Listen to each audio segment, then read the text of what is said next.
네, 안녕하십니까. 금속물리학 수업을 담당하는 김정기입니다.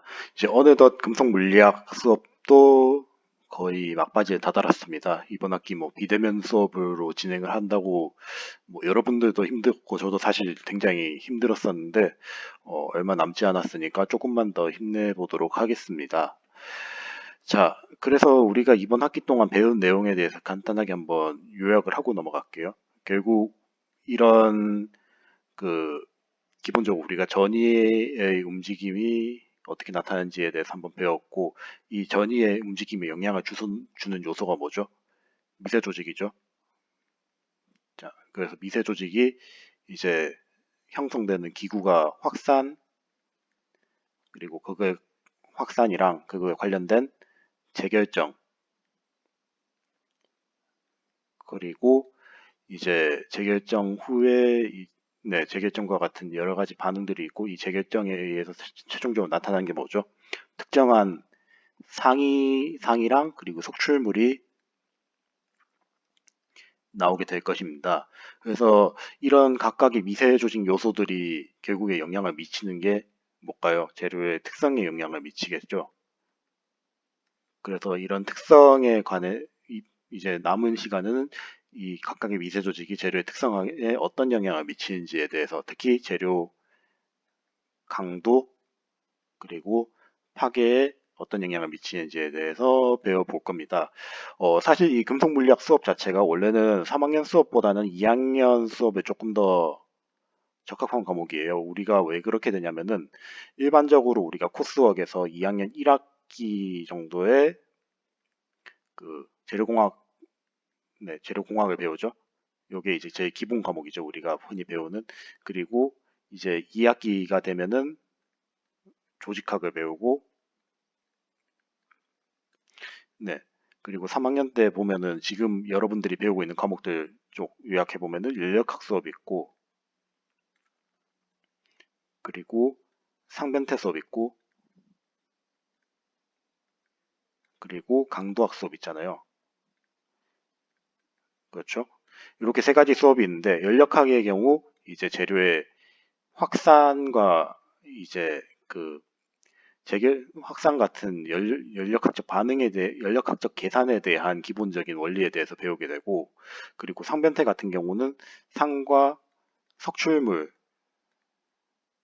형성에 대한 기본적인 내용을 배우게 되고, 그리고 강도학 같은 경우는 재료 강도에 대한 기본적인 내용을 배우게 핵심적인 내용들을 배우게 돼요. 그래서 요 세 가지가 어떻게 보면은 그 구조용 금속재료를 배우는 데 있어서 굉장히 중요한데, 지금 보게 되면은 금속 물리학 수업들 이런 커버하고 있는 게 전이 미세조직 특성이죠. 그러니까 쉽게 말해서 연력학, 상변태, 강도학에 해당되는 내용들의 베이스를 가르치는 과목이에요. 이 과목이 사실.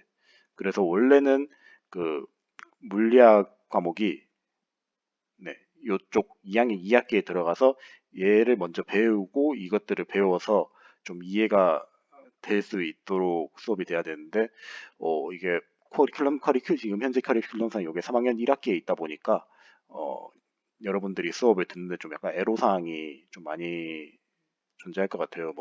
이게 이 확산 내용을 들었다가 이제 연력학 수업 들었다가 재결정 들었다가 상변태 들었다가 이렇게 되니까 좀 많이 헷갈리실 수가 있는데, 요거는 제가 아마 나중에 차차 커리큘럼을 정비를 할 때 얘를 다시 2학년 2학기로 좀 내려보내야 되지 않을까 하는 개인적인 좀 생각이 듭니다. 하여튼 근데 현재 지금 커리큘럼 상에서는 요 과목들이 이렇게 되고 있는데, 물리학이랑 조직학이라는 과목 자체가 원래는 이제 재료 실험 베이스의, 네, 기본 개론적인 과목이고, 그리고 물리학은 재론 이론 베이스의 그 기본 베이스가 되는 과목이라고 좀 생각을 하시고 수업을 들으시면 되게 좋겠습니다. 그래서 제가 사실 수식이 엄청 많이 나오긴 하지만 그 수식들에 대해서 엄청 디테일하게 하진 않는 이유가 뭐냐면은, 원래 이 과목 자체가 어 원래 이런 과목 자체가 이제 이 과목 자체가 엄청 심화적인 내용을 다룬다기보다는 그 심화로 바로 가기 직전의 내용들을 좀 다루다 보니까 저도 이번 학기 내도록 요 과목들 레벨링 맞춘다고 상당히 좀 애를 먹었습니다. 하여튼 남은 내용들도 좀 앞으로 수업 듣는데 크게 도움이 되시길 바라는 마음에서 이렇게 좀 참고가 될 만한 내용들을 네, 나열을 했고요. 그래서 오늘 배울 내용들에 대해서 말씀을 드리자면 우리가 이제 재료 구조에 대해서 배웠고 그리고 이제 뭐 재료과학에서 보는 사면체를 한번 그려볼게요. 네, 그래서 구조 그리고 뭐죠? 특성, 네, 그리고 네, 하나 갑자기 기억이 안 나는데 뭐 이런 식으로 있을 때 결국에 이런 녀석들이 있을 때 재료의 성능이 이제 결정이 되잖아요. 이게 그 메테리얼스 테트라헤드론이라고 해가지고 사면체를 나타내는 건데 지금 앞에서 뭐 구조라든지 모델이라든지 네, 이런 것들은 다 배웠어요. 그러면 이 녀석들하고 이게 공정이구나. 네. 죄송합니다. 이런 식으로 공정이 있는데 공정에 따라서 이제 재료의 미세 조직이 바뀔 거고 이 미세 조직이 바뀌는 기구에 대해서 우리가 이번 학기 동안 계속 배웠어요. 요 기구 그래서 요 구조가 미치는 게 재료의 특성에 영향을 미치죠. 그리고 이 특성이 곧 재료의 성능에 영향을 미치게 될 것입니다. 그래서 요 특성에 대해서 보게 되면은 결국에는 제일 쉽게 볼 수 있는 게 재료의 강도 변화죠. 그래서 요 내용들에 대해서는 여러분들이 2학년 때도 어느 정도 얘기를 많이 들었을 겁니다. 그리고 사실 요 강도 부분이 제 주 전공이기도 하고요. 네. 그래서 이런 미세 조직이 강도에 미치는 영향에 대해서 뭐 대략적으로 어떻다 그 관계에 대해서는 많이 배웠을 건데 이게 뭐 이론적으로 어떤 원리를 가지고 있는지에 대해서 디테일하게 파고들진 않았을 겁니다. 왜냐, 이걸 디테일하게 파고들기 시작하면은 여러분들이 굉장히 안 그래도 2학년 때 이제 재료공학이라는 개념이 새로 나와서 좀 혼동이 많이 갔을 건데 어려웠을 거예요. 그래서 이번 시간을 통해서 이제 이런 대략적인 이론에 대해서 배우도록 하겠습니다. 그래서 여러분들이 이 자료를 보게 되면 자료가 그렇게 길진 않아요. 한 15슬라이드 정도밖에 안 되는데 좀 짧고 굵습니다. 내용들이 좀 약간 중요한 내용들이 많다 보니까 어, 말해야 되는 내용들은 상당히 많을 것 같아요. 그래서 흔히 제일 많이 보게 되는 강화 기구인 결정립계 강화부터 시작해서 고용 강화, 그리고 이상 강화, 그리고 전이 강화까지 차차 하나하나 배워보도록 하겠습니다. 자, 그래서 소재 강화 기구에 대한 요약을 해보면은 이 그림은 흔히 많이 봤을 거예요. 기본적으로 이제 소재 변형이 일어나려면 뭐가 일어나요? 전이가 움직여야겠죠. 자, 움직일 때는 뭐가 필요하죠? 얘를 움직이기 위한 에너지가 필요할 겁니다. 근데 멀쩡하게 이렇게 멈춰있던 놈이 갑자기 움직임이 필요해요. 그러면은 자, 에너지 상태를 그려볼게요. 이게 이런 식으로 있는데 또 안정한 상태로 이런 식으로 가려면은 초기에 뭘 넘어야 돼요? 활성화 에너지를 넘어야 될 거예요. 그래서 이런 극복하기 위한 에너지가 필요하다는 게 가장 기본 원리고 만약에 이 주변에 이제 턱출물 같은 게 있거나 얘 밑에 뭐 용질원자가 끼어 있거나 아니면은 결정리기에 딱 걸려 있는 상태에서 얘가 움직이려고 한번 생각을 해볼게요. 안 그래도 이제 결정 안에서도 움직이려면은 에너지가 필요한데 이런 장애물이 있으면은 이 허들이 어떻게 될 것 같아요? 더 높아져야겠죠? 네, 더 높아져서 원래 필요한 에너지보다 필요한 더 많은 양의 에너지가 필요할 겁니다. 네, 그래서 금속 조직 내 결함은 일반적으로 전이 이동에 필요한 에너지를 증가를 시키게 돼요. 네, 이게 소재 강화 기구의 가장 기본적인 원리가 될 거고 각각의 강화 기구에서 해당되는 녀석들을 보게 되면 결국에는 0차원 결함부터 이제 뭐 3차원 결함까지 다 있겠죠. 자, 일단 가장 기본적으로 이제 결정립이 0차원 결함부터 그냥 얘기를 할게요. 0차원 결함부터 보게 되면 전이가 이런 식으로 끼어 있을 때 이제 서로 다른 종류의 원자들이 있잖아요. 이런 친환경 친입형 원자가 있으면은 이 주변에 응력장이 막 바뀌게 되니까 어떻게 되겠어요? 응력장이 바뀌게 되면은 이제 뒤틀림이 발생을 하니까 네, 원자의 움직임이 전이의 움직임이 방해가 될 겁니다. 네, 요게 이제 친환경 침입형 원자에 의한 강화 기구라 보면 될 것 같고 두 번째로 이제 그 전이가 이렇게 하나가 있는데 옆에 또 전이가 있어요. 이렇게 되면은 우리가 배웠죠? 전이 간의 응력장애에 의해서 어떻게 돼요? 서로 밀어내려고 할 거예요. 이렇게 밀어내려고 하면 어떻게 되겠어요? 움직임이 방해가 받겠죠? 네. 그래서 전이 간의 이제 전이 간의 상호작용에 의한 강화기구 증가가 있을 거고, 그리고 그 다음으로 이제 적층결함에 대해서도 우리가 배웠었어요. 그래서 그 스태킹 포인트 에너지에 의해서 그 쌍정이 발생한다고 했죠. 네, 쌍정에 의해서도 네, 강화기구 증가가 일어납니다. 근데 그 적층결함을 따로 빼서 설명하진 않았어요. 왜냐하면은 얘가 결국에는 결정력기랑 똑같은 역할을 하거든요. 요건 제가 뒤에서 따로 설명을 드릴게요.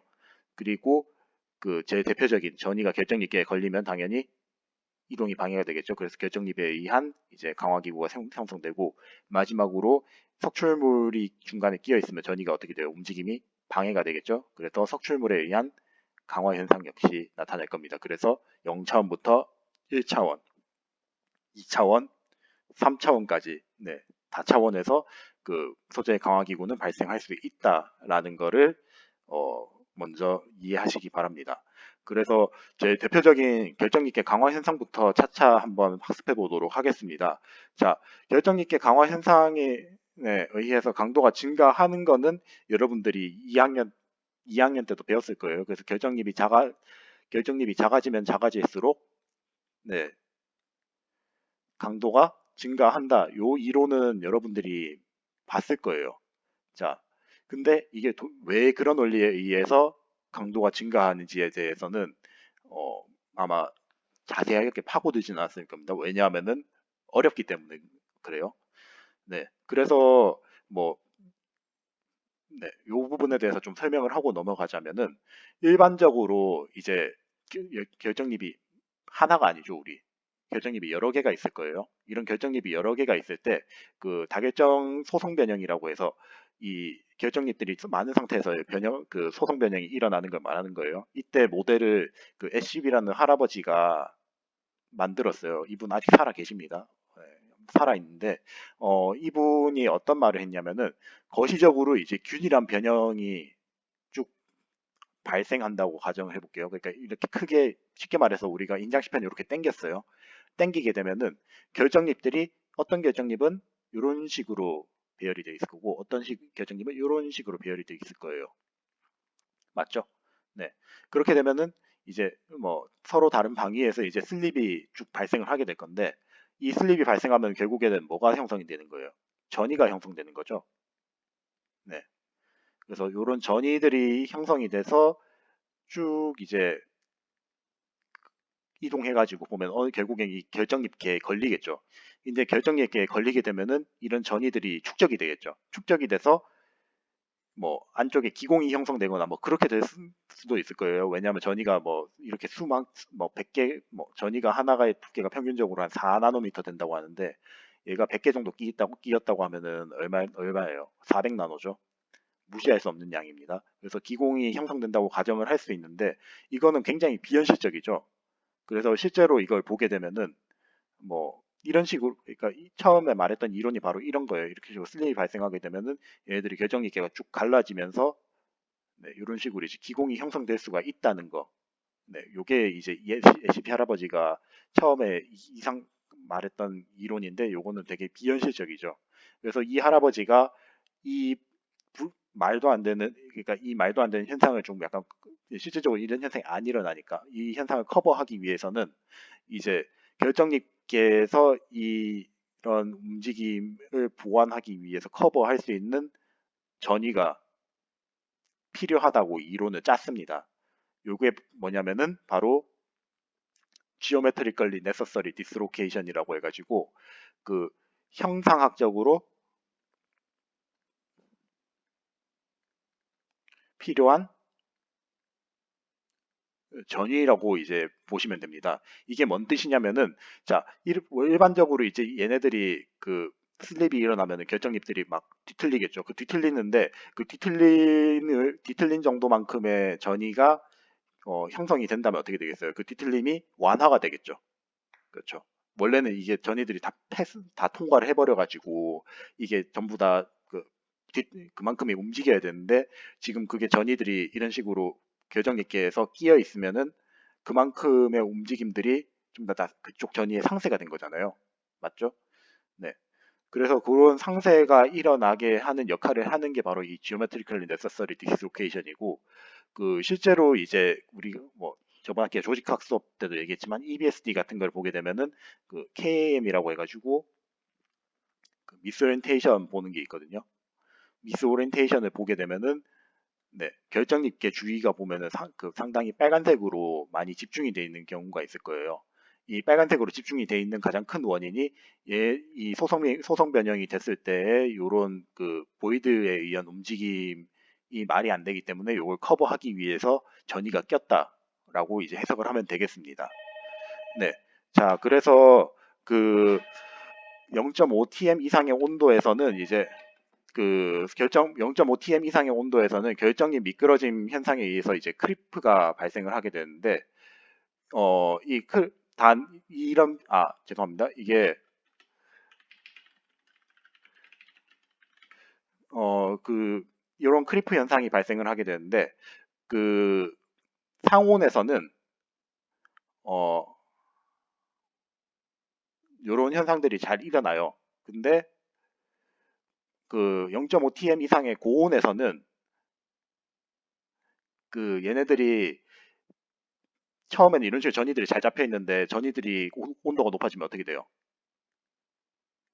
네, 온도가 높아지게 되면은 그 결정립 상승 그 전이 상승이 일어나요. 네, 전이 상승이 일어나게 돼가지고 잘 움직일 겁니다. 잘 움직이게 되는 게 첫 번째고, 두 번째로 결정립계가 네, 그 그냥 내 결정 내부에 비해서 이동도가 높죠. 안 그래도 이동도 높은데 온도가 높아지면은 원자 확산도 커지죠. 네, 원자 확산이 커져서 이제 결정립에서 미끄러짐 현상이, 그러니까 얘네들 결정립계가 막 움직이기 쉬워지니까 이런 식으로 이제 실제로 이런 식으로 이제 미끄러짐 현상이 발생을 하게 됩니다.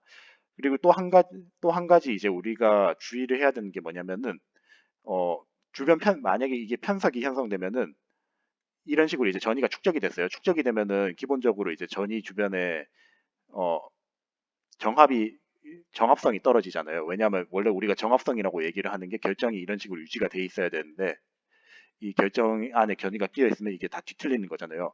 이게 손실이 되면은 이제 파괴가 일어날 수 있을 겁니다.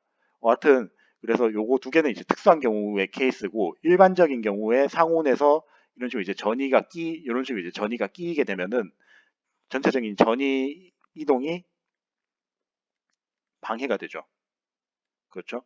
만약에 이 결정이 크기가 작아지면 어떻게 될까요? 그러면은 이 방해를 받는 전체 길이가 증가를 할 거예요. 그래서 이에 따른 소재 강화 현상이 나타나기 때문에 이 현상을 바로 우리가 결정 있게 강화라고 얘기를 하게 됩니다. 이게 좀 말이 긴데 제가 제일 말하고 싶은 부분은 이 부분이었어요. 그래서 그 원래는 이제 전이 슬립에 의해서 요 각각의 결정립들의 제가 색깔을 바로 바꿔서 좀 그림을 드릴게요. 네, 결정립들 사이에서 이제 뭐 회전이 일어나야 되는데 실제로는 이런 회전이 일어나지 않고 네, 그 내부에 전이들이 쌓여 있는 쌓여서 이동이 방해된 형태로 강도가 증가하게 된다라는 게 결정 있게 강화의 기본적인 원리입니다. 자, 이런 결정 있게 강화, 그래서 결국에는 이제 결정 불합치에 의해서 이제 전이 이동 굉장히 강하게 방해하거든요. 그러니까 뭐 아까 전에 얘기했던 거예요. 그 방위들이 달려있다 보니까 원래는 이게 결정립들이 막 회전이 해야 되는데 서로 붙잡혀 있고, 그리고 이제 결정립계 주변에서 GND들이 많이 형성이 되잖아요. 그러면 이게 전이 쌓임 현상이 소위 말해서 이제 전이가 쌓이는 거죠. 그러면 이 전이가 쌓인 것들을 뚫어내기 위해서는 어떻게 해야 될까요? 전이가 쌓인 것을 뚫어내기 위해서는 추가적인 힘이 필요할 겁니다.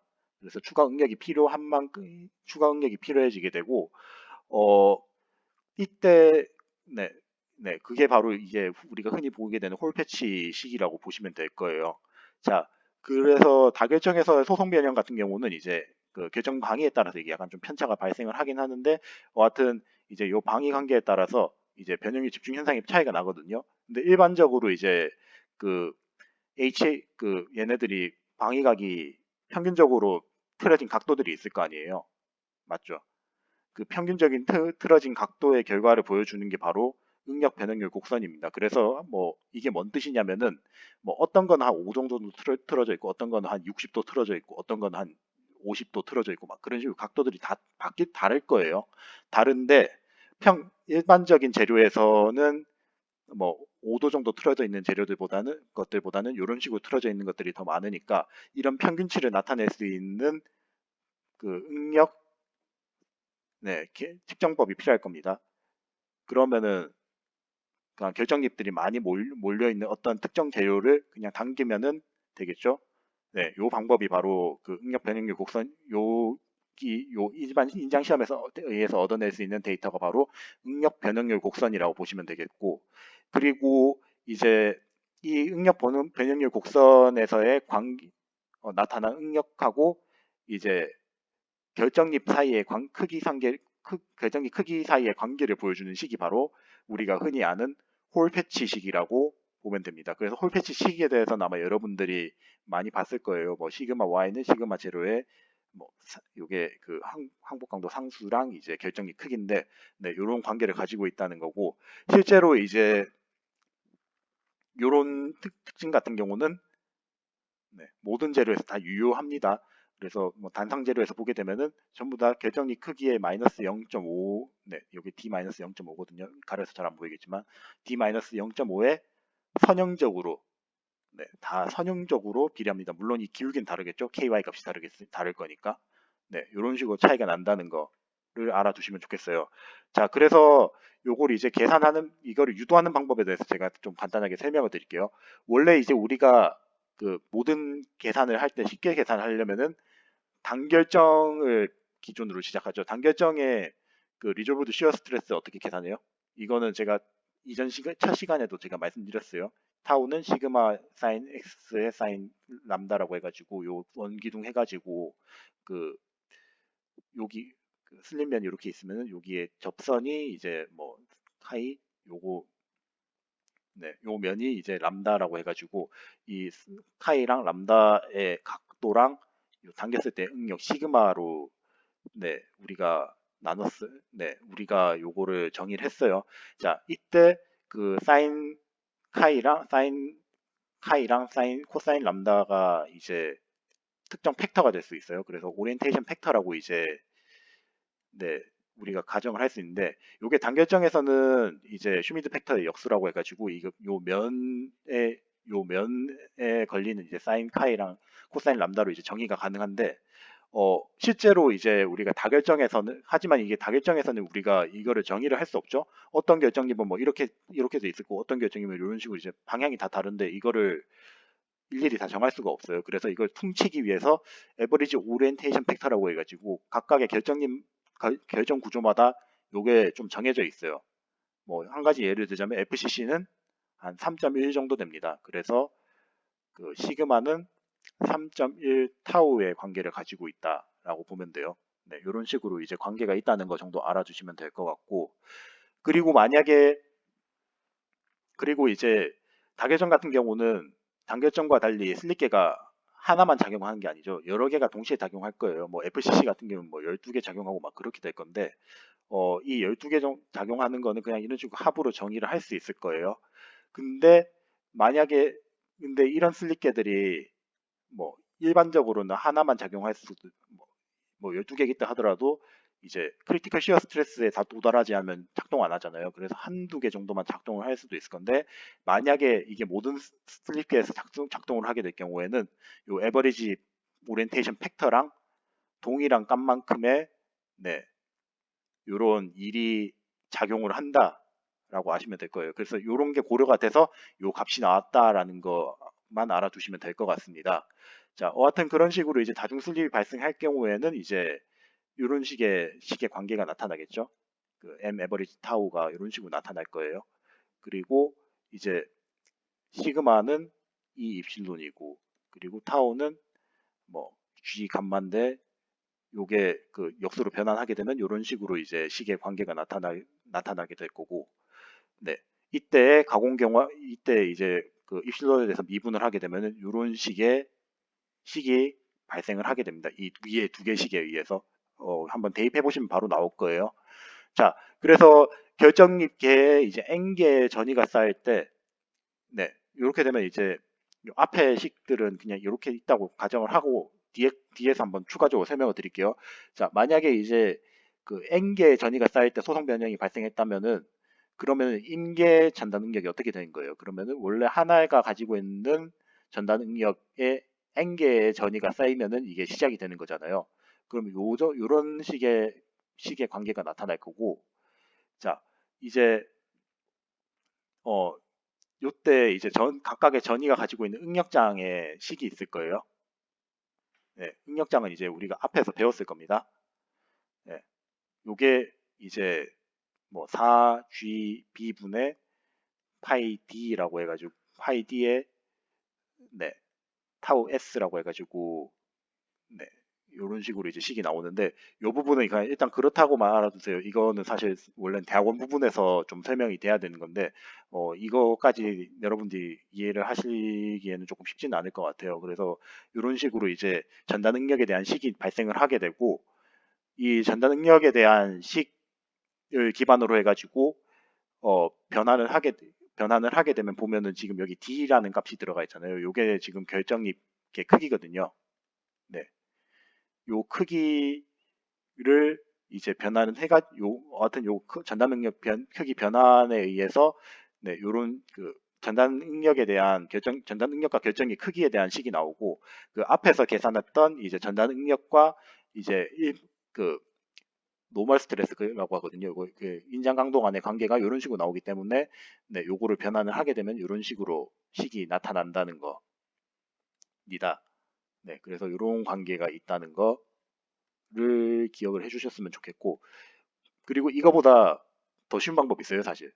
네, 결정 있게 만약에 전이 밀도가 높으면은 요식은 작년에도 봤었죠. 그래서 시그마의 알파 GB 플러스 알파 GB 루트 로가 되는데 이 루트 로가 뭐예요? 전이 밀도죠. 전이 밀도가 이제 면적분의 그거니, 네, 면적분의 1이니까 그 결국에는 노가 요 d분의 1의 비례를 하고 역순 d분의 1의 비례를 하거든요. 그래서 얘를 여기다 집어넣게 되면 어떻게 될까요? 네. 그러면은 시그마 그러면은 이제 시그마 i는 kd의 0.5가 돼서 위에서 본 거랑 똑같이 나와요. 그래서 하여튼 그 뭐 전이가 여러 개가 쌓였을 때 소성 변형이 발생하는 케이스랑 그리고 전이가 많이 쌓였을 때 케이스 두 개 모두 이제 예외 없이 결정립계의 역수 루트 d분의 1의 관계에 비례하는 강도 관계를 보인다는 거. 네, 이게 왜 나왔는지에 대해서 좀 설명하고 싶었어요. 뭐 중간에 유도 과정들은 차처를 하더라도 결국에는 제가 말씀드리고 싶었던 거는 응력장이랑 그 전이 밀도가 네, 그 재료의 결정력 크기랑 연관이 있다고 보시면 되겠습니다. 그런데 이게 뭐 일반적으로는 그 결정입이 클 때는 이런 것들이 잘 맞아요. 그래서 지금 보게 되면은 뭐 심지어 결정립 크기가 한 20나노 될 때까지만 해도 이게 잘 맞는데 뭐 그보다 적어지는 결정이 크기가 되면은 좀 예외적인 경우가 생깁니다. 이게 또 제가 저번에 간단하게만 좀 설명드리고 넘어갔었는데 어 제가 아까 전에도 설명드렸지만 결정립계는 자 결정립계는 그 일반 결정에 비해서 어떻다고 했어요? 원자 구조가 불규칙하다고 했어요. 그 말인즉슨 원자 충진율이 상당히 낮아요. 여기는. 자, 그래서 그 결정 내부에 비해서 이제 얘네들이 헐가우니까 어떻게 됐어요? 확산이 잘 일어납니다. 자, 확산이 잘 일어나서 어 원래 안 그래도 이제 쟤네들이 전이 결정 안에서 이제 전이들이 이동하다가 결정립계 가면 이제 쭉 걸리는데 만약에 이 결정립계들로만 이루어져 있으면은 그 확산이 잘 일어나니까 어떻게 됐어요? 결정립계 상승도 잘 일어날 겁니다. 상승도 잘 일어나고 그런 상승들이 잘 일어나게 되면은 앞에서 어떤 현상이랑 똑같이 나타나냐면요. 요런 그 네, 보이드가 형성되면서 결정입들이 이런 식으로 막 회전하는 현상하고 똑같은 현상들이 막 일어나게 돼요. 요게 바로 이제 그 크립하고 약간 좀 비슷한 현상이 일어나는데 결정입계가 작아지게 되면은 그런 현상들이 좀 그 공공에 의해서 이런 공공들이 많아지니까 자연스럽게 또 나타나게 됩니다. 그러면 결정입 미끌리는 게 강도가 더 낮겠어요. 결정입이 안 미끌리는 게 강도가 더 낮겠어요. 얘가 더 강도가 낮겠죠? 네, 강도가 낮다 보니까 이제 역으로 결정기계가 작아지면 작아질수록 강도가 떨어지는 현상이 결정기 크기가 20나노미터 이하인 지점에서 네, 발생을 하게 됩니다. 이게 바로 이제 리버스 홀 패치 현상이라고 있는데 어, 뭐 일반적인 크기에서는 거의 걱정하지 않으셔도 됩니다. 그래서 뭐 파인 그레인이나 울트라 파인 그레인이라 해서 한 100나노 정도까지 크기에서는 요게 현상이 고려를 할 필요가 없고 20나노미터 이하 정말 작죠.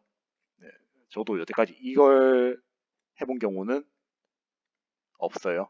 네, 요걸 해본 경우는 없어서 어, 네, 이걸 실제로 본 경우는 없는데 이런 식으로 이제 문헌 조사를 한 경우가 존재를 해요.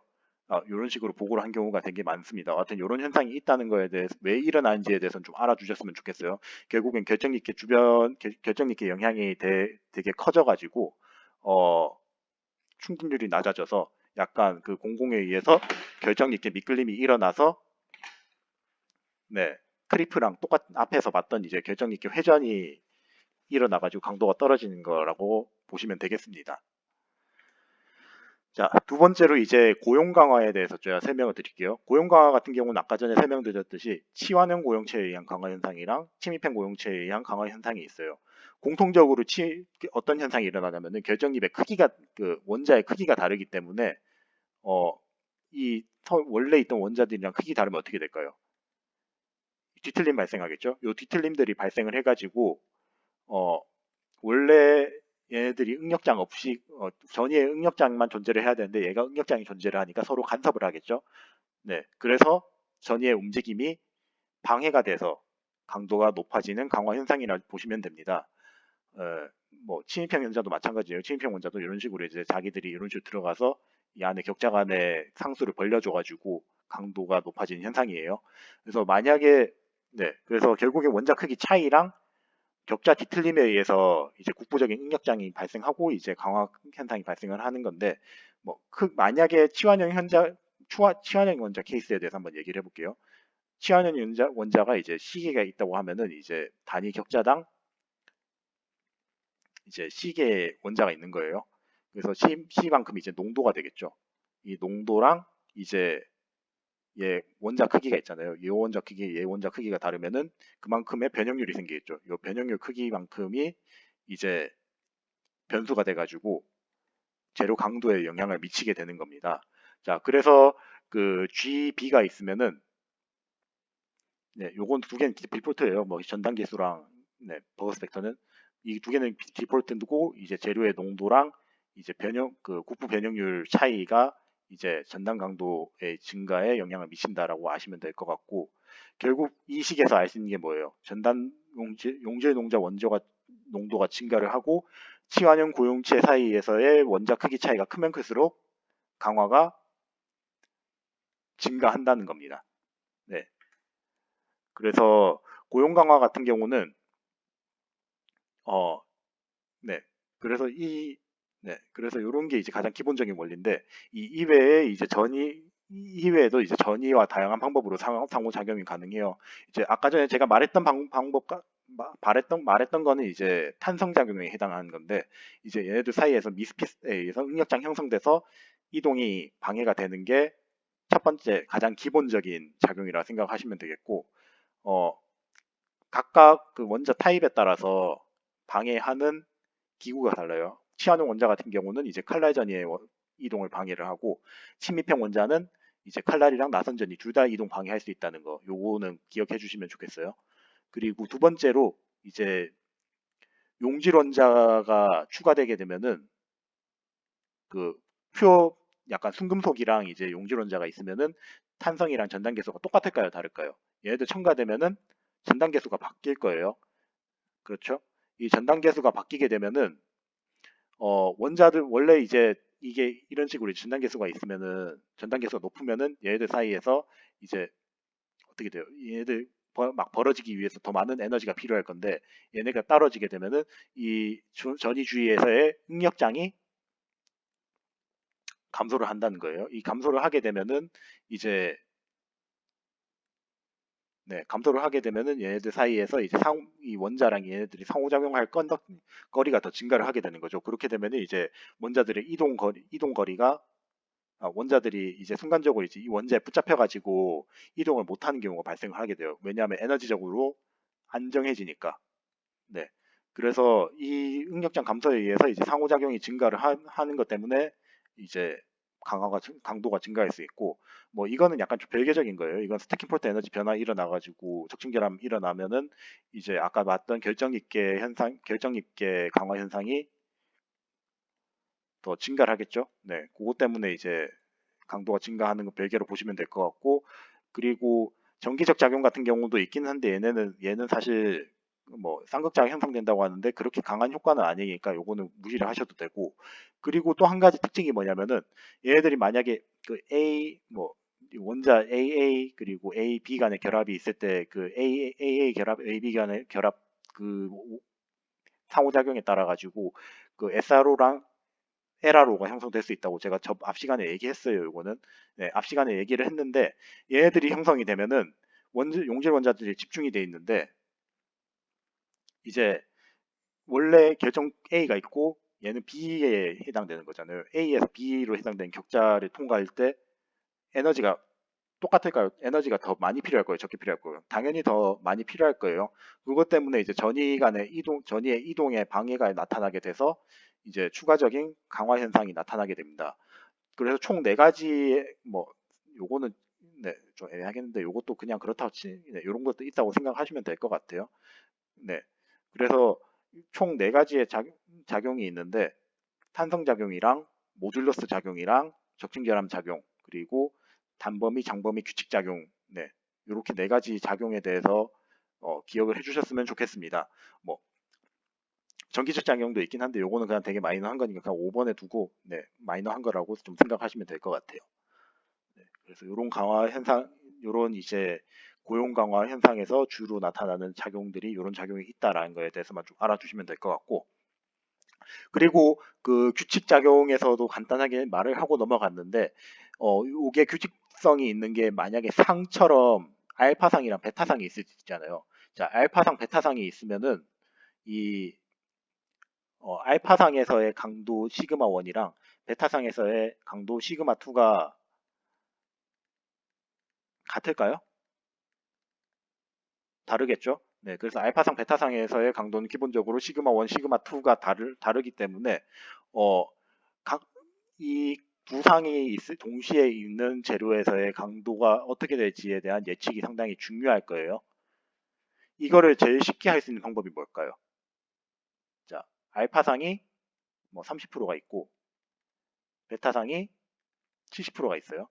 그리고 알파상의 강도가 200메가파스칼이고 베타상의 강도가 한 300메가파스칼이라고 한번 쳐볼게요. 자, 이렇게 있을 때 그 알파 플러스 베타상의 강도가 얼마가 될까요? 제일 쉽게 계산하는 방법은 혼합비 법칙이라고 해가지고 그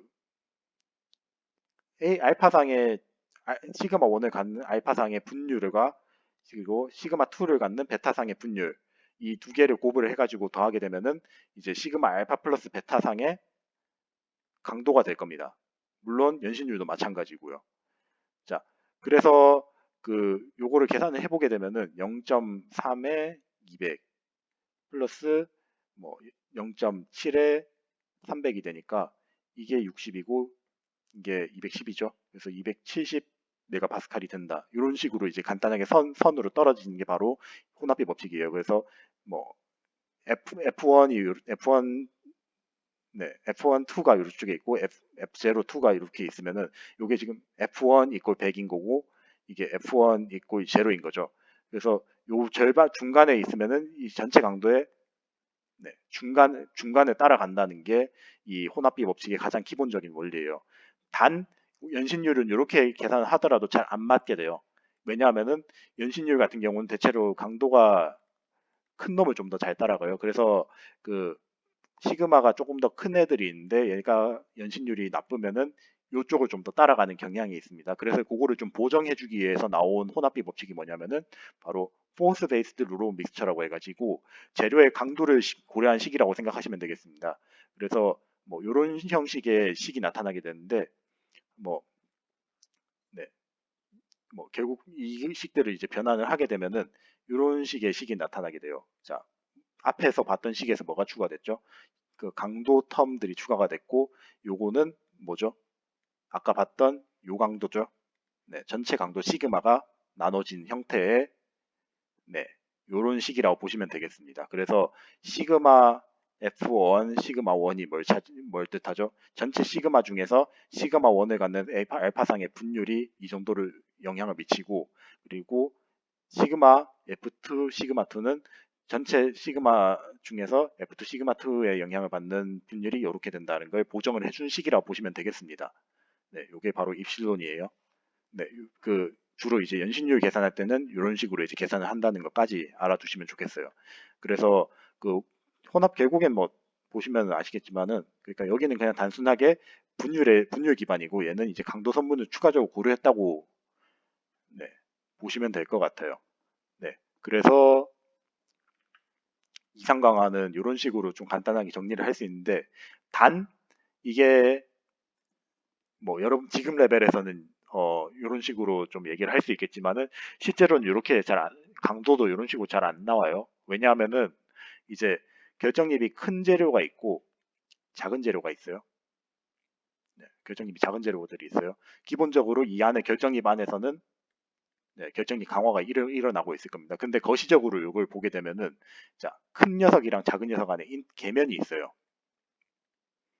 자, 계면이 있으면은 얘들이 전이가 쭉 타고 들어가요. 타고 들어가는데 자, 큰 녀석, 작은 녀석 사이에 계면이 있죠. 그러면은 여기서도 전이가 걸릴까요? 안 걸릴까요?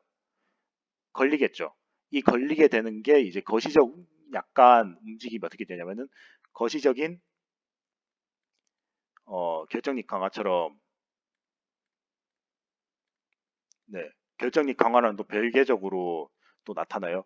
요 거시적인 결정력 강화가 나타나는 거를 역응력 네, 강화라고 또 따로 표현을 하는데 이 역응력 강화 현상이 이런 녀석들한테서 일어나다 보니까 원래 얘들이 가지고 있는 강도보다 플러스 알파의 강도가 더 나타나게 돼서 원래 강도보다 더 높은 강도를 보이게 돼요.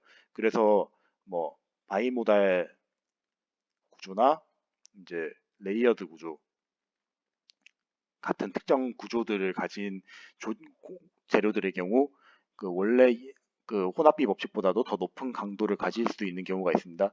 근데 하지만 이것까지 제가 설명을 하게 되면 아마 여러분들이 공부를 하신 내용들이 너무 많다 보니까 이 부분은 제가 생략을 좀 하도록 하고 어 일단은 네 A상과 B상이 있으면은 이 A상 분율, B상 분율에 선형적으로 따라가는 선형적인 혼합비 법칙을 따라간다로만 조금 이해를 하셨으면 되겠습니다. 자, 그래서 이상강화는 이런 식으로 이제 간단하게 좀 정리를 할 수 있어요. 근데 이상강화에서 또 한 가지 특수적인 케이스가 있죠. 바로 뭘까요? 석초율물입니다. 석초율물 같은 경우는 이제 뭐 특정상 A, 뭐 알파 그리고 베타라고 나누기에는 너무 적죠. 그러니까 알파상 기지 안에 점점점점점점점 이렇게 박혀 있는 녀석들이죠. 점으로 박혀 있으면은 크게 두 가지가 있을 거예요. 그 정합 상태가 존재를 하게 되면은 이 정합 상태에서의 이제 미스핏이 존재를 하겠죠. 네, 이 미스핏에 의해서 강화 현상이 발생을 할 수 있어요. 이게 뭔 뜻이냐면은 이제 뭐 앞에서 봤던 SRO, LRO랑 비슷한 논리인데 이게 결정립 석출물이 이런 식으로 이제 특정 구조를 가지고 있고 얘네들이 그 정합 상태로 있으면 기본적으로 얘네랑 결정은 유지가 돼 있다는 거잖아요. 그럼 전이가 통과는 할 수 있겠죠. 통과는 할 수 있는데 응력장이 이렇게 걸려 있으니까 이 사이에 응력장이 있으니까 얘네를 이동하는 걸 방해를 할 수 있을 거예요. 그래서 이런 미스핏이 형성되면 당연히 요구되는 응력이 커지겠죠. 그래서 미스핏이 커지면 커질수록 응력이 커지게 될 겁니다. 그리고 요 힘 역시 커지게 될 거예요.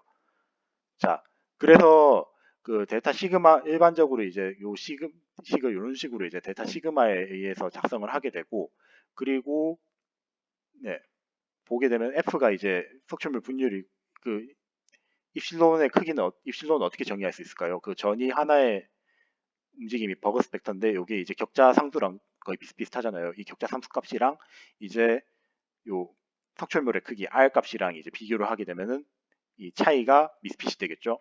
그래서 요 미스핏 값을 이런 식으로 정의를 할 수 있을 거고, 이게 왜 루트 2분의 1이 되냐면 얘가 이런 식으로 이제 면적으로 가정을 하다 보니까 이렇게 되는 건데, 네, 뭐 그냥 그렇다고 아시면 될 것 같아요. 이런 식으로 이제 B분의 R 관계를 가지고 있고, 그리고 F가 네, 이런 식으로 이제 분율 관계가 또 들어갈 거예요.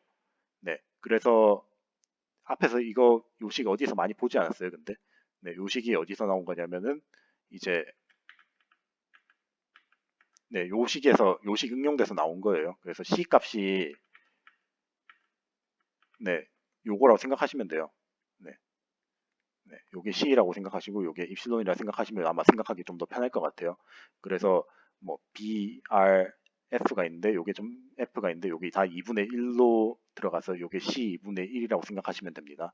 네, 하여튼 이런 식으로 나타나게 돼서 그 결국 R이 커지면 커질수록 강도 커지고 분율 커지면 커질수록 강도 커지죠. 그래서 석출물의 분율과 미스핏의 크기에 의존한다는 게 바로 이 뜻이라고 보시면 되겠습니다. 그리고 두 번째로 이제 석출물의 적층결합 에너지가 기시랑 이제 크게 다르게 되면은 그 내부에서 이제 쌍정이 형성이 돼서 네, 적층결합 에너지 차이랑 이제 석출물 분율에 따라서 이제 강도가 증가할 수 있는 이런 식이 있는데 요건 좀 마이너한 거니까 제끼셔도 될 것 같고, 그리고 이제 그 규칙 구조 있잖아요. 그 아까 전에 얘기했던 SRO라든지 LRO 같은 거. 네, 요게 이제 요게 이제 결국에는 규칙 구조를 가지고 있는 게 정합성을 또 유지를 하고 있는 거거든요. 네, 그래서 보게 되면은 그 AP 전이 사이 결국에는 그 안티페이스 바운더리랑 전이 사이의 반응이라고 보시면 되겠습니다. 그래서 요 식도 이제 정리를 해보면은 R의 2분의 1, F의 2분의 1, 그러니까 석출물의 크기와 분율에 의존하는 식으로 나타나서 공통적으로 그 어느 정도 정합을 가지고 있는 건 R의 2분의 1하고 F의 2분의 1, 그러니까 이런 식의 관계를 보이고 있다라는 것만 알아주시면 될 것 같고, 그리고 두 번째로 그 석출물은 이제 전이와 다양한 방법으로 이제 상호작용이 일어나는데 그 뭐 당연히 이게 탄산계수 달라지면 전이변 에너지랑 일어날 거예요. 이것도 결국에는 아까 전에 봤던 그 고용체 강화랑 똑같은 얘기예요. 그리고 이제 계면 에너지 역시도 마찬가지고, 네, 계면 에너지 같은 경우도 이제 원래는 그 그냥 격자들이 이런 식으로 쭉 다 있을 건데 격자 사이에 갑자기 석출물이 끼면 어떻게 돼요? 얘 때문에 표면 에너지 증가하죠. 그래서 그것 때문에 추가적인 에너지가 형성이 되기 때문에 상당히 불안정해져서 네, 네, 요 F랑 이제 R분의 1 간의 관계를 가지고 네, 요건 이제 역수분의 관계예요. 왜냐하면 이게 석출물이 어느 정도 커지고 난 다음에 얘네가 따로 독립적으로 떨어져 나와가지고 이제 계면을 형성한 상태이기 때문에 이런 식이 나온 겁니다. 네, 그래서 이렇게 하시면 될 것 같고, 그리고 격자 간 마찰 역시도 네, 네, 강도 차이 때문에 이게 마찰이 일어나는데 이것도 이제 뭐 R의 2분의 1과 이제 F의 3분의 1의 관계를 가지고 있다. 뭐 이런 식으로 상당히 뭐 여러 가지 복잡한 식들이 되게 많아요. 근데 공통적으로 보게 되면은 이 R과 F를 한번 주목을 해보세요. 자, 크게 두 가지 케이스가 있어요. R의 2분의 1에 의해서 증가를 하는 게 있고 R분의 1에 의해서 감소를 하는 게 있어요. 주로 여기에 해당되는 건 정합이고 주로 여기 해당되는 건 부정합이라고 보시면 됩니다. 네. 네. 그래서 요 정합 부정합 간의 관계의 차이에 의해서 이제 재료 강도 네. 석출물과 재료 강도의 관계가 결정이 되는데 네. 그래서 요걸 정리한 요거는 이런 게 있다고만 좀 아시면 될 것 같아요. 네, 그래서 크게 6가지 효과가 있다라는데 아마 이거 대략적으로 이제 어떤 건 네, 뭐 이 효과 빼고 네, 이 효과 정도 그 앞에서 봤던 적층 결합 에너지 효과 정도 빼고는 아마 여러분들이 조금 이해하시기에 쉬울 것 같습니다. 이런 효과들에 의해서 강도가 증가를 하는데 결국 제가 말하고 싶은 거는 정합이냐 부정합이냐에 따라서 이 R분의 1 관계가 차이가 생긴다라는 게 요점이고 이 그것 때문에 석출물의 정합성이랑 크기에 따라서 석출 강화 기구의 종류의 차이가 발생을 하게 되죠. 아마 요 그래프는 저 봤을 겁니다. 하나는 전단 기구고 하나는 우회 기구라서 이제 얘 같은 경우는 전이가 통과를 할 수 있죠. 정합성이 유지하니까 통과를 하게 돼서 얘가 반짝 그 버그 스펙트만큼 시어가 일어나는 거고 우회 기구는 얘가 정합이 없으니까 어떻게 돼요? 전이가 통과를 못하고 돌아서 나간 형식의 강화 기구예요. 그래서 기지와의 정합성을 가지고 있는 전단 기구 같은 경우는 이제 석출물을 통과하면서 버그 스펙트만큼 가르기 때문에 이제 R의 2분의 1의 관계를 가지고 있고 그리고 우회 기구 같은 경우는 이제 석출물의 크기가 클 때 전이가 석출물을 이제 우회를 하면서 루프를 형성하기 때문에 얘네 석출물 사이의 간격이 이제 L이라고 치면은 이 L과 ER 네, L의 크기가 커지면 커질수록 네, 강도가 감소하겠죠. 근데 R-ER인데 왜 R이 커지면 커질수록 감소를 하나요라고 하는데 자 생각을 해보시면은 R이 커지면 커질수록 기본적으로 얘네 둘 사이의 거리가 어떻게 돼요? 멀어질 수밖에 없겠죠. 왜냐 용질 네, 주변 흡수된 용질도 흡수가 되는 양이 석주물이 커지면 커질수록 이게 커지니까 네, 커지니까 그 형성될 수 있는 간격 역시 커질 수밖에 없어서 결국에는 이것도 잘 따지고 보면은 R분의 1의 관계를 가지고 있습니다. 그래서 그 전단 기구에 대한 그래프를 이런 식으로 그릴 수 있고 우회 기구에 대한 그래프를 이런 식으로 이제 그릴 수가 있는데 이게 이제 어느 시점에서 만나게 될 거예요. 근데 우리가 항상 얘기를 하죠. 재료에서 전이가 움직이는 거는 항상 어떤 방향을 따라간다? 에너지가 낮은 방향을 따라가요. 안정한 방향. 그래서 에너지가 만약에 큰 녀석이 있고 작은 녀석이 있어요. 그러면 작은 녀석을 따라가겠죠. 그래서 작은 녀석을 따라가서 그 석출물의 크기가 작을 때는 전단 기구에 의해서 영향을 받게 되고 그리고 석출물이 커지게 되면은 얘네가 이제 전이가 우회를 하는 게 에너지가 더 안정하죠. 그래서 우회 기구를 따라서 이제 석, 전이의 이동이 발생을 하게 됩니다.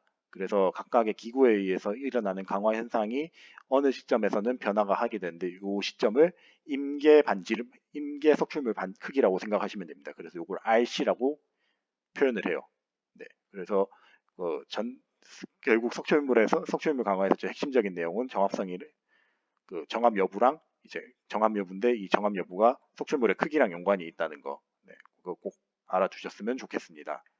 자, 이제 그리고 마지막 파트로 이제 전이 강화에 대해서 보게 될 건데 전이 강화 같은 경우는 결국에는 우리가 맨 앞에서 전이의 움직임에 대해서 배웠어요. 전이의 움직임에 대해서 배우면서 간단하게 좀 얘기를 했었는데 이제 전이가 신입선을 따라서 쭉 이동을 해요.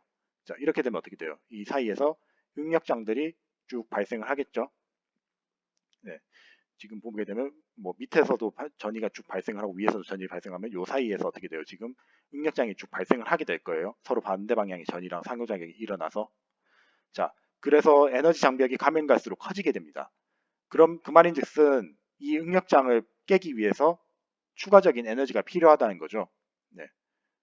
네, 추가적인 에너지가 필요하기 때문에 강도가 증가를 하게 되는 거고, 네, 강도가 증가를 하는 것을 보여주는 대표적인 식이 바로 이 식이라고 보시면 되겠습니다. 그래서 전이가 그 필요, 통과하기 위해서 필요한 에너지가 원래는 이제 GB에 비례를 하는데 만약에 그 중심점과의 거리가 이 교차점 간에 이제 그 전이 사이 간격이 있잖아요. 요 간격을 L이라고 하면은 L이 가까운 게 이 영향력이 더 크겠어요. 먼 게 영향력이 더 크겠어요. 당연히 가까운 게 영향력이 더 클 겁니다. 그래서 얘가 분수로 들어가게 돼요. 네. 그래서 타우 G는 L분의 GB에 비례하는 강도식을 보이게 됩니다. 근데 여기서 한 가지 주의를 해야 되는 게 L이 결국에는 뭐예요? 그 요 사이의 간격이 뭐가 되는 거죠? 결국에는 전위 밀도의 네, 네, 로가 L 스퀘어분의 1이잖아요. 이런 식으로 되는 거잖아요. 지금 보게 되면 왜냐하면 단위 면적당에 있는 길이 네, 단위 부피당에 이렇게 있는 길이가 네, 로니까 그래서 단위 부피당 있는 길이가 로니까 L 스퀘어분의 1이 될 건데 얘가 루트 값이 루트 쳐 그래서 1분의 1이면 얘 루트 값이죠. 그래서 그 G, B, 루트 로에 비례를 하는데 여기에 보정상수 알파를 추가를 하게 되면은 이런 식이 나오게 될 겁니다. 그래서 우리가 흔히 아는 네, 전위 강도식 그러니까 테일러 하드닝식이 바로 이렇게 나왔다는 거를 알아주시면 좋겠어요. 그래서 하여튼 전위 밀도가 증가하면 증가할수록 소재 강도는 어떻게 된다? 네, 증가를 하는 거고 그리고 소성 변형 중에 이제 보게 되면은 그러니까 전위가 형성만 될까요? 지금 언젠가는 이 형성이 됐다가 소멸이 일어날 거예요. 그래서 뭐 전이 형성 기구 같은 경우는 제가 앞 뭐 조직학 시간에도 설명을 드렸지만 뭐 프랭크 리드 소스, 뭐 바덴 헤링 소스, 헬리컨 전이 뭐 이런 것들이 있긴 한데 있고 그리고 소멸도 이제 공공 확산에 의해서 전이가 올라갔다가 소멸되는 거랑 이제 반대 성분의 전이랑 이제 원래 같은 슬림면에 있다가 만나서 소멸하는 것들에 대해서 제가 그 간단하게 설명을 드렸었는데 뭐 이거는 뭐 물리학 시간에는 그렇게 중요한 부분은 아니고 결국에는 그 위에서 말했던 응력장이 굉장히 중요한 거니까 이 부분에 대해서만은 잘 기억을 하셨으면 좋겠습니다. 그리고 이 전이 형성 및 소멸 속도, 네, 하여튼 이 전이 형성 및 소멸 속도가 결국에는 이제 재료 강도를 결정하는데 중요한 영향이 있죠. 이 D 로분의 D 입실론에 영향을 미치게 되니까 이게 바뀜에 따라서 재료의 D 시그마, D 입실론이 바뀌게 되는데 이게 곧 뭐예요? 앞에서 봤었던 소재 가공 경험을 하고 똑같은 값이에요. 네. 그래서 이런 관계가 있다는 거에 대해서 꼭 기억하시기 바랍니다. 그래서 오늘 우리가 이제 재료의 가공 강도의 강화의 기구에 대해서 조금 더 심화적으로 배웠어요. 원래 아마 결정 있게 네. 그리고 그 이상 석출물 그리고 그 고용 강화 그리고 전이 강화 이렇게 5개에 대해서 그냥 개념에 대해서만 쭉 배웠었는데 각각의 이제 강화 기구가 왜 작동을 하는지에 대해서 좀 더 세부적으로 설명을 드렸습니다. 그래서 여기서는 이제 각각의 개념에 대해서는 좀 꼭 이해를 하셨으면 좋겠고 각 식에서 그 강화 기구에서 나타나는 변수에 대해서는 꼭 기억을 하시기 바랍니다. 물론 뭐 본질적으로 2학년 때 했던 내용하고 크게 2학년 때 했던 내용에서 조금 더 심화된 내용이에요. 뭐 응력장 얘기가 그때 2학년 때는 설명이 안 들어갔었는데 그런 얘기들이 좀 더 들어가면서 이해를 해야 되는 내용들이 좀 많아졌어요. 네, 그래서 오늘 제가 수업한 내용은 여기까지고 다음 시간에는 이제 금속 물리학의 마지막 파트입니다. 소재 파괴에 관련해 가지고 각각의 파괴가 어떤 기구들이 있는지에 대해서 좀 간략하게 소개를 드리고 이게 미세 조직하고 네, 어떤 관계가 있는지 알아보도록 하겠습니다. 그럼 모두 고생 많으셨고 다음에 뵙겠습니다. 감사합니다.